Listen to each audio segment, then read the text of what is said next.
सनातन धर्म के महापुराणों और ग्रंथों में भगवान श्री कृष्ण के जन्म की कथा एक अनमोल रत्न की तरह वर्णित है। यह कथा केवल धार्मिक दृष्टिकोण से ही नहीं, बल्कि मानवीय संवेदनाओं, संघर्षों और दैवीय चमत्कारों का प्रतीक है। श्री कृष्ण के जन्म की पृष्ठभूमि में कई घटनाएं और परिस्थितियां जुड़ी हुई हैं, जिनका विवरण जानना अत्यंत रोचक और प्रेरणादायक है। इस लेख में हम भगवान श्री कृष्ण के जन्म की कहानी को विस्तार से समझेंगे। मथुरा नगरी यदुवंशी राजा उग्रसेन का राज था। वहाँ की धरती पर भगवान श्री कृष्ण का अवतार हुआ। राजा उग्रसेन के शासनकाल में मथुरा एक समृद्ध और शांतिपूर्ण नगरी थी।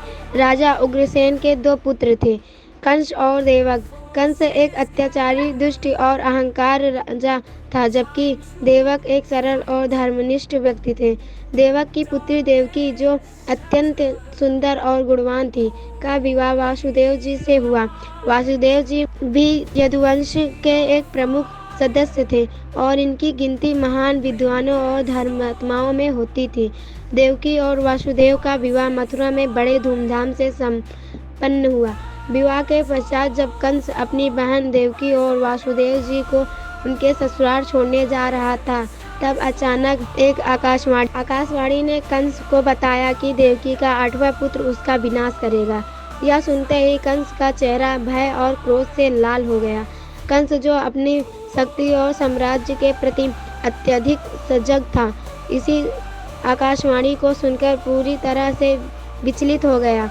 उसने उसी क्षण देवकी को मारने का निर्णय लिया, तब कि भविष्य में उसे कोई संतान न हो और आकाशवाणी का सत्यापन न हो सके। लेकिन वासुदेव जी, जो धर्म और न्याय में विश्वास रखते थे, उन्होंने कंस को समझाने की कोशिश की। वासुदेव जी ने कंस से कहा, हे कंस, देवकी तुम्हारी बहन है, उसे मारने का पाप मत करो। मैं वचन देता हूँ कि जो भी संतान होगी, मैं उसे स्वयं तुम्हारे सामने ला दूंगा।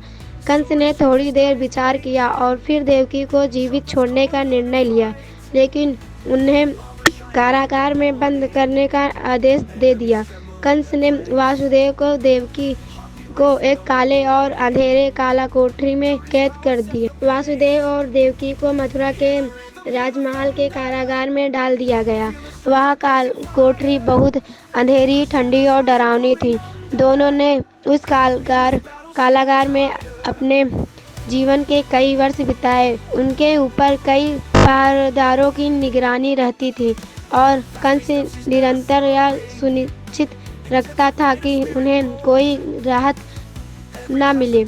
इसी बीच देवकी को पहले 6 पुत्रों का जन्म हुआ। कंस ने उनकी निर्दयता की चरम सीमा पर पहुंचकर उन सभी शिशुओं को जन्म के तुरंत बाद ही मार डाला।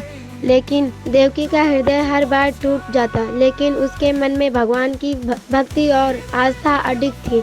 वासुदेव जी भी इस दुखद परिस्थितियों को सहते हुए देवकी को ढाढ़स बांधते रहे। 8वें गर्भ के समय जब देवकी गर्भवती हुई, तब स्वयं भगवान विष्णु ने अपने अवतार के रूप में गर्भ में प्रवेश किया। वह समय अति अशुभ और अंधकारमय था। मथुरा नगरी में चारों ओर अत्याचार और अन्याय का बोलबाला था।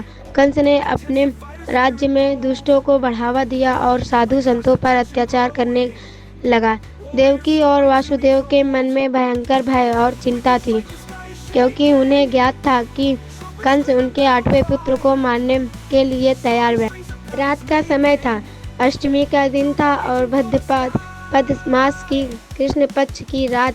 आकाश में घने बादल छाए हुए थे, बिजली कड़क रही थी और चारों ओर अंधकार फैला हुआ था। तभी आधी रात के समय भगवान श्री कृष्ण का जन्म हुआ। जिस क्षण श्री कृष्ण का जन्म हुआ, उसी समय कारागार में बंधन के सारे ताले अपने आप खुल गए। देवकी ने जब अपने पुत्र को देखा तो वह विस्मित हो गई। भगवान विष्णु अपने दिव्य रूप में थे। उनके हाथों में शंख, चक्र, गदा और पद्म थे और उनके चारों ओर एक दिव्य प्रकाश फैला हुआ था। भगवान ने देवकी और वासुदेव को दर्शन दिया और कहा, हे माता, हे पिता, चिंता मत करो। मैं इस संसार में धर्म की स्थापना और अधर्म का नाश करने के लिए आया हूँ। अब तुम मुझे गोकुल के नंद बाबा के घर में ले चलो और वहाँ पर मुझे यशोदा माता को सौंप। भगवान श्री कृष्ण के आदेश अनुसार वासुदेव जी ने श्री कृष्ण को एक टोकरी में रखा और कालकोठरी से बाहर निकल पड़े। वह रात भयानक थी। यमुना नदी उफान पर थी। आकाश में गर्जन हो रही थी, लेकिन वासुदेव जी ने अपने कदम पीछे नहीं हटाए। जब वासुदेव यमुना नदी के किनारे पहुँचे तब एक अद्भुत चमत्कार हुआ। यमुना नदी अपने आप दो हिस्सों में बट गई और वासुदेव जी ने बिना किसी कठिनाई के नदी पार कर ली। गोकुल पहुंचने पर वासुदेव जी ने देखा कि नंद बाबा और यशोदा माता गहरी नींद में सो रहे थे। वासुदेव जी ने श्री कृष्ण को यशोदा माता के पास सुला दिया और वहां से एक कन्या को लेकर मथुरा लौट आए। जब वासुदेव वापस कारागार में पहुंचे तो सभी ताले फिर से बंद हो गए और पहरेदारों को कुछ भी पता नहीं चला। सुबह होते ही कंस को यह खबर मिली कि देवकी ने एक कन्या को जन्म दिया है। कंस तुरंत उस कन्या को मारने के लिए वहां पहुंचा, लेकिन जैसे ही कंस ने उस कन्या को मारने का प्रयास किया, वह कन्या उसके हाथ से निकल गई और आकाश में योगमाया के रूप में प्रकट हो गई। योगमाया ने कंस से कहा, हे कंस, तुझे मारने वाला तो पहले ही जन्म ले चुका है और वहाँ गोकुल में सुरक्षित है। यह सुनकर कंस भयंकर क्रोध में आ गया, लेकिन अब कुछ नहीं कर सका। यहाँ पर भगवान श्री कृष्ण के जन्म की पहली कथा समाप्त होती है। अगले भाग में हम जानेंगे कि कैसे श्री कृष्ण ने गोकुल में अपनी बाल लीलाएं रची और कैसे उन्होंने कंस के अत्याचारों से लोगों को मुक्त किया। श्री कृष्ण की जीवन गाथा हमें धर्म, सत्य और न्याय के मार्ग पर चलने की प्रेरणा देती है।